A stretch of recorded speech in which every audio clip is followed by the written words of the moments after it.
Alright, little update on the pickup. I have not had any problems with it at all. Just hand washed it a couple days ago here. It does really good handling on the road. I drove it, put a couple thousand miles on it already, and it's did pretty darn good. I'll change oil pretty soon though. I didn't wash the top of the hood, but it is what it is. But got kitties everywhere. But this thing here has treated me very well. I'm very happy with it. Very impressed on Ford's quality as they went on. The 5-liter here so far is bulletproof, just kind of like the 5.3s were. It has a lot more power than that 5.4 Triton 3 valve, as they advertised that junk. They said that, you know, before they knew the cam phasers. I had an 04 and an 07 F-150 with a 5.4, and they had no power. They were giant dogs. This one has tons of power, and it just shifts good. It's just everything. It rides nice. It steers good. The tires are nice. They go through the snow nice. It's got the nice lug tires on there. Overall, this is a good truck for the money, and I'm really happy with it so far. Let's hopefully it continues to be that way. There's no oil leaks. There's nothing. And I got a baby kitty there. Aw, you are so cute. Aw. Oh, hi, Mama. So that one looks like my old cat Kiko. Should take it home. Have more drama. Aw. Oh, hi. Oh, hi, kitty. You look like Kiko. Are you a reincarnation of Kiko? I like to bother them kitties. But anyway, I just want to update you guys. This truck runs great. Alright, I've had numerous people comment on my video of my Avalanche. And this video want me to sell my Avalanche and fix this thing. Well, there's a bunch of reasons why I won't fix this thing and why it is staying the same what it is. It runs fine, yes, but you guys don't know the history of this truck. We've had it since 2003 or 01, around there, and we bought it used, and I think we paid $4,500 for it. It came from South Dakota originally. It was a veterinarian's truck, and Springfield, I think it was, not Springfield, Salem or somewhere around there. But when we bought it, it came with these tires, brand new. They're the same tires, except that one on the back, and it came with 2 brand new batteries and a rebuilt transmission, and it had 178,000 miles on it. We haven't did anything but maintenance, change oil and stuff like that, fuel filter, whatever, and just put injectors in here in 14 or 15, whenever it was, and no injection pump. But there is a couple things why I'm not fixing it. The first thing is it needs the whole front end. That's going to be a big hell of a job to replace, and expensive for new brake lines and everything. They're all rusting out, and it's going to need a new transmission. The transmission is slipping bad and it's going out. So that is part of the reason why. I don't know how much it is for a transmission, but they charge up the eighth, you know what I mean, up the ass here for labor here with vehicles. And that's another reason why. If this was a manual, that would be nice. I wish it was. But the transmission kind of shifts, but it don't. It slips. It's why it just sits here. Now, we have used this for the past, let's see, 12 or 13 years. It was a cattle truck, chasing cows, fencing, abuse. You know, when you chase cow, you slam it in reverse and slam it dry when it's still going. That's what we did all its life. And it's taken a pretty toll on the transmission. So that's a reason why we're not fixing it. It's starting to rust pretty bad, and it's a 93. It's getting old. It's almost 30 years old. Why would I fix an old truck that's so old? And you know, a lot of people said, oh, this is just mint shape compared to theirs, but yeah, but you don't know how badly we abuse this thing. The engine don't burn oil. No, the engine's good, but it's just the frame's in good shape, but it's just the transmission, the rear end's now leaking oil. I see in the back, it's on the other side. Rear differential's leaking oil. Transfer case is kind of going out. The 4x4 don't work half the time, but I'm surprised the cab isn't falling in. Some of these cab corners, the whole cab, just the rocker and everything just goes, but it's mint underneath there. Just only there. There's this OBS Fords from Wisconsin, I think you're from. I still watch your videos, bud. But your Fords there, like you said, mine's in mint shape. The body on this isn't bad compared to that. It's right here like every Ford. Usually it's underneath here. It could be underneath here. And it don't look too bad, to be honest. It has never been on the salty roads in the winter. This thing is never driven in the winter. Now that's probably what saved it, you know, except here. But this thing's always sat outside. I must have hit that, or ooh.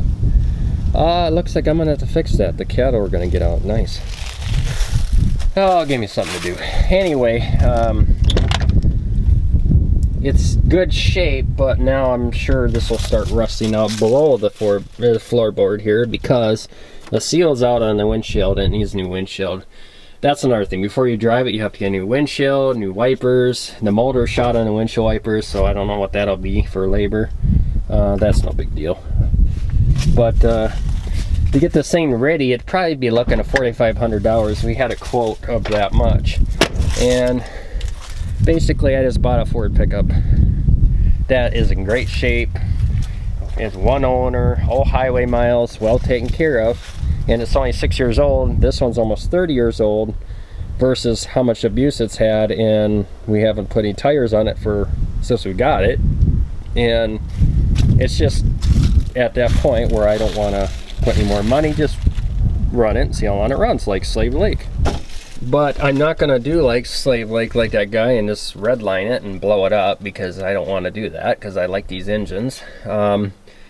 That's why I put a water pump in, and you know, trying to take care of it a little bit at least. And the money what I have, I don't really have much money. Otherwise, I would like to put a manual transmission in here, but I don't have the money to do that. I don't know what I'm doing.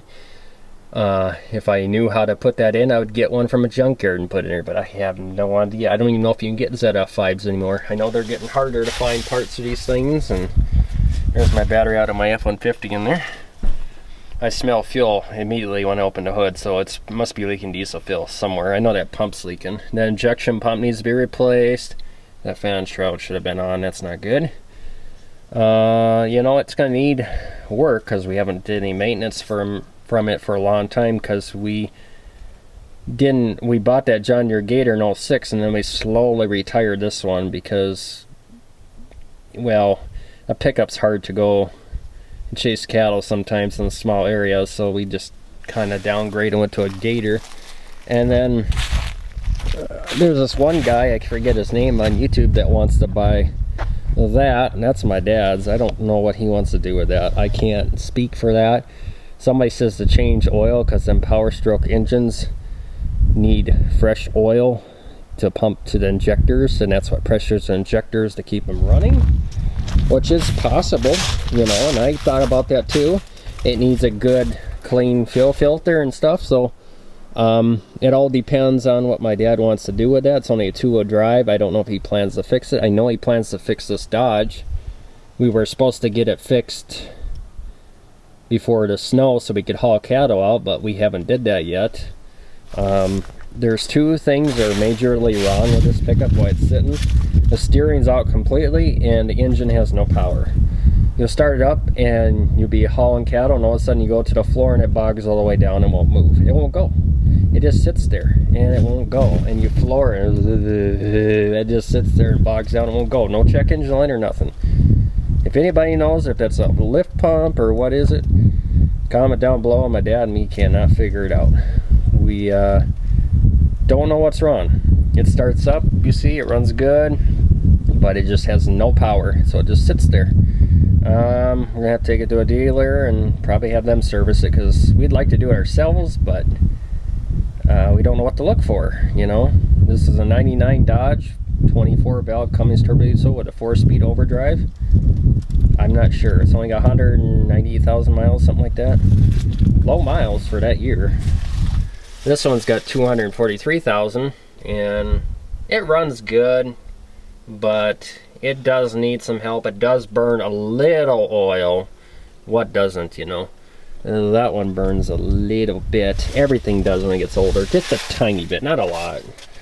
But I could smell it out of this exhaust. It burns oil. But, you know, this thing's pretty old. This is where the tubes were. It went into the freezers for the veterinarian thing. We just put bolts in there and capped them off for the heater core. And basically, it's been a good truck. Oh, there's the windshield wiper. I'll just replace it right there. It's probably a pain though. You got to take all that off. I'm sure it's a pain. We did that with that Dodge. That was a pain in the butt. But the transmission fluid keeps leaking out. I don't know. I put fluid in there and it's leaking again, and I don't see it leaking down there. And I don't know. It's weird. It's leaking somewhere, which is not good probably. And it's just, everybody expects me just to, yeah, I went out mud with it a couple weeks ago. I didn't film it. It doesn't like it. No, it doesn't like it at all. It slips really bad. It just sits there and spins and slips the clutches on the transmission. You can smell it. It's like, whoo, you can smell it. But, yeah, that engine didn't like it when I redlined it either, but it's a 7.3 IDI. It'll be fine. We could fire it up quick here, I guess, for you guys. I don't know, you guys probably get sick and tired of seeing this truck. It's still in full on oil. It doesn't burn a lot. You can just smell it a little bit. But I was thinking, I did put a little bit of engine oil in the fuel system, so that could be what you smell. It just could be that in the fuel, and I put that in there to lubricate the pump a little bit, because the pump is a little bit screwy on there. And I did advance the ejection pump, so I don't want to be, or you know, turned it up a little bit, not a lot, but it'll probably be enough to take the transmission out. That's sweet, isn't it? I thought about moving this anyway, because I got to fix that fence obviously there. That's nice. We're gonna have to run glow plugs even though it's 70 degrees today. I have no shirt on. They're talking Monday, it's gonna be in the 20s and it's gonna be snowing. Interesting, huh? So, turn the key on, hit the glow plugs down here. 2, 3, 4, 5, 6, 7. I'll just do that. Half throttle. Starts like new.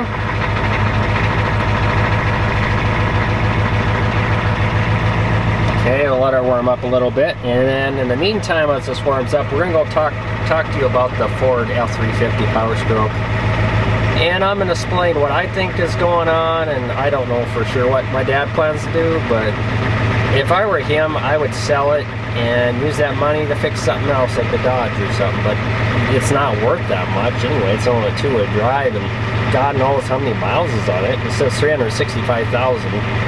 I have no idea what's on it. It wasn't that, the speedometer didn't work when we got it, so I don't know. We'll have to see. Okay, so let's open the engine too here. This thing hasn't been started. I don't remember when I last started it. Whatever the video was last put up. So, you know, you might be right about a few things. Oh yeah, that's right, the coolant leaks out somewhere. Water pump, I forgot. Yeah, there you go, it's gonna need a water pump. I forgot that. It's got a fuel leak. It probably needs a whole new fuel filter canister.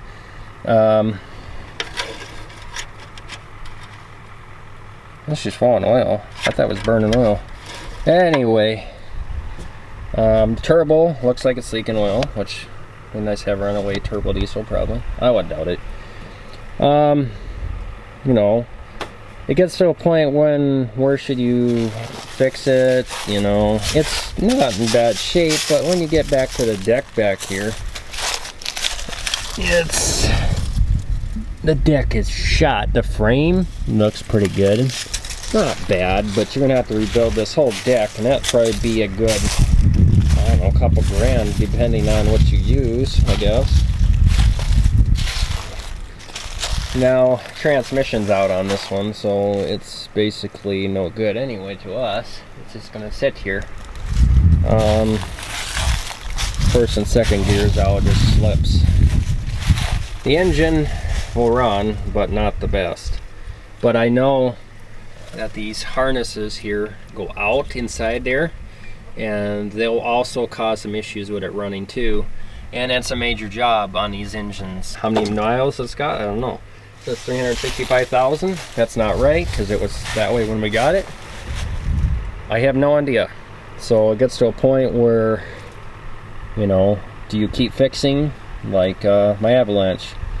It gets to a point where, I mean, do you want to keep putting money in it? That's your opinion. But we're not going to put any more money into this thing, because it's, we already put tires and brakes in it, and God knows how many crank position sensors went out on this thing and starters. Alternator, you know, we've done normal maintenance, changed oil, but no, we got some gold plugs not working now, and some injectors or something screwy, and the water pump's out on it. Coolant's still up there in surprise, but not a lot. So it gets to a point in its life where you have to close her up and admit that it's bored.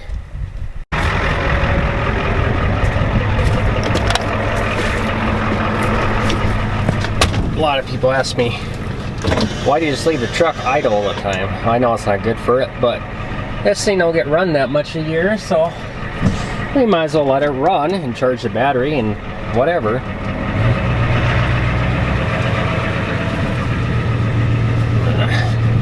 Move it over here. Power steering starting to go on it too, I see. Nice. Yeah, it seems like the injection pump is kind of weak on it, because you'll step her down, goes, and it kind of got a loppy idle to it. I think there's an injector, it's not working still, because it sounds like it's really shaking, like it's got a loppy idle. It could be an injector spraying too much fuel in one, or something's not right in the fuel system. I'm not 100% sure, but this thing shakes like a mofo, and it's already loping right now, and I can smell fuel too. But that return line, so you can, I wouldn't know if that would cause this issue, like this loppy idle. It could, because I know IDIs don't like to get air in the fuel, and that's what it's got right now, I bet. I'm sure. Other than that, it's running like new.